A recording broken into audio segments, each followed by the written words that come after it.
తెలంగాణ సమాజానికి నీళ్ళు అనేవి ప్రాణప్రదాయిని.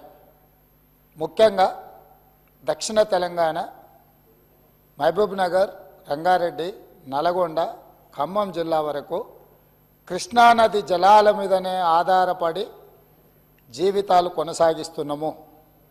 మహబూబ్ నగర్ జిల్లా 10 లక్షల మందికి పైగా వలసలు పోయి తట్ట పని, పార పని, మట్టి పని, బొగ్గుబాయి, ముంబై లాంటి వలసలు పోవడానికి కారణము 2009లో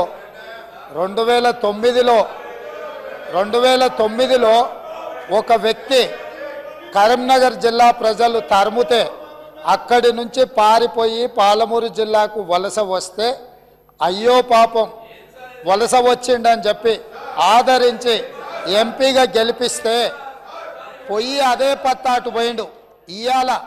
ఇవాళ అలాంటి జిల్లాకు సంబంధించి కృష్ణానది జలాల మీద చర్చ జరుగుతున్నప్పుడు ఆ మహానుభావుడు ఇక్కడికి రాకుండా ఫామ్ హౌస్లో దాచుకొని ఈరోజు తెలంగాణ సమాజాన్ని అవమానిస్తున్నాడు.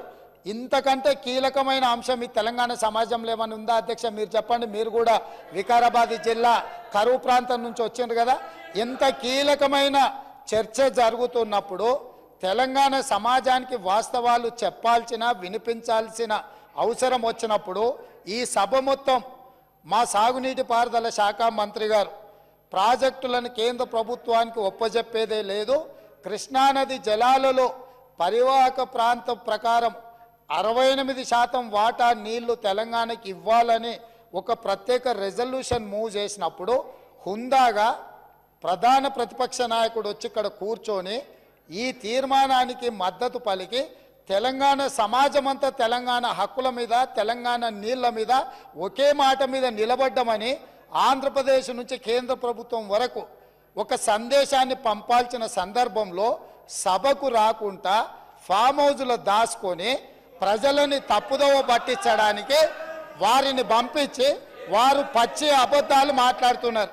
ఏది ఏమైనా మొన్న నేను చూసినప్పుడు ఆ కుర్చీ ఖాళీగా ఉండి ఈరోజు ఆ కుర్చీలో పెద్దలు పద్మరావు గారు కూర్చున్నారు. వారికి ఆ బాధ్యత ఇస్తానన్న వారన్నా నెరవేరుస్తారు. దయచేసి ప్రతిపక్ష నాయకుడిగా పద్మారావు గారు నిజమైన తెలంగాణ ఉద్యమకారుడు, తెలంగాణ కోసం కొట్లాడేటోడు. వారిలాంటి వాళ్ళని పెడితే తెలంగాణ సమాజానికి మేలవుతుంది.